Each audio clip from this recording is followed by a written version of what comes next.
dia sudah memulai tahapan menggembirakan Nabi Muhammad. Orang-orang yang mengejar akhirat mustahil ketinggalan dunia. Daripada kau menangis 20 tahun lagi karena dia pecandu narkoba. Nanti kalau tidak lulus di negeri baru pesantren. Tapi ingat, pesantren yang memang betul-betul mendidik. 1, 2, 3, Bismillah. Assalamualaikum warahmatullahi wabarakatuh. Sahabat, bertemu lagi kita di channel dakwah Dang Abdurrahman. Di video ini kita akan mendengarkan nasihat dari guru kita tentang pesantren. Selamat menikmati. Ketika Anda mendekatkan diri kepada Allah, menyiapkan anak-anak Anda, masukkan ke pesantren, biarkan dia menghafal Quran. Ingat ya, orang-orang yang mengejar akhirat mustahil ketinggalan dunia. Bahkan dunianya dilimpahkan oleh Allah lebih daripada orang-orang biasa yang mendapatkannya. Kalau sudah hafal Quran, sudah paham hadis, mau dibawa kemanapun gampang. Jangan tertipu oleh urusan-urusan dunia. Kadang-kadang orang mengatakan, pesantren tuh gak ada harapan ke depannya, paling cuma bisa ceramah. Coba lihat sekarang banyak pesantren-pesantren bagus. Bahkan pesantren yang mengajarkan matematikanya unggul, fisikanya bagus, Qurannya sampai hatam, sampai hafal Quran, nahunya, sorofnya, balaghahnya, ilmu arudnya, ada banyak. Itu kebanggaan Pak, Bu.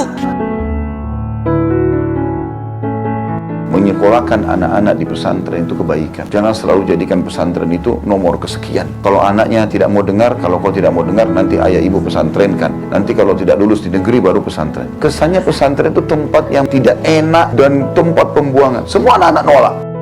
Motivasi mereka SMP sampai SMA ini adalah pembentukan karakter. Kapan SMP SMA ini anaknya baik, hafal Quran, sholat, udah baik terus tuh. Kaderisasi dalam agama itu penting. Sayang kadang-kadang ya, bukan saya larang ya, lebih banyak orang tua kita lebih bangga anak-anaknya sekolah di negeri kafir. Saya masih teringat, saya punya Abah Habib Hasan Baharun rahimahullah rahmatullah, beliau berkata, beruntung para wali santri yang memasukkan anak-anaknya ke dalam pondok-pondok pesantren, madrasah-madrasah diniyah. Kenapa? Dia sudah memulai tahapan menggembirakan Nabi Muhammad. Kalau sudah berhasil anaknya menjadi seorang ustadz, seorang da'i, apa yang dilakukannya? Nanti ketika meninggal dunia, wali santri itu akan dipeluk dan disambut oleh Nabi Muhammad.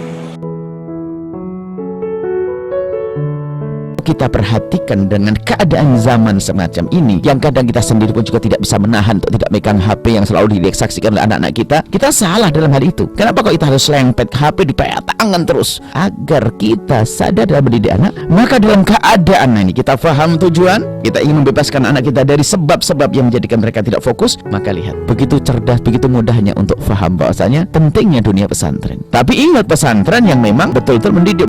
Maka pesantren yang kita tuju pun harus pesantren yang membebaskan anak kita dari hal-hal yang akan mengganggunya. Yang anaknya sudah di pesantren, jangan menengok anak menangis. Kuatkan hatimu. Lebih baik kau menangis sekarang daripada kau menangis 20 tahun lagi karena dia pecandu narkoba. Daripada kau menangis nanti karena dia asik naik motor pergi ke sana pergi kemari, bonceng sana bonceng sini. Setelah dia di pesantren, tenang hati saya Pak Ustaz. Oleh sebab itu anak-anak ini mesti diselamatkan dengan pendidikan agama, basicnya pesantren. Masalah nanti dia mau kemana, silakan. Alhamdulillah, jazakumullah khairan kasiran sahabat yang menyaksikan video ini. Semoga kita dapat menjadikan pesantren dan ilmu agama sebagai basic pengetahuan kita. Barakallahu fikum. Wassalamualaikum warahmatullahi wabarakatuh. Sampai bertemu di video selanjutnya.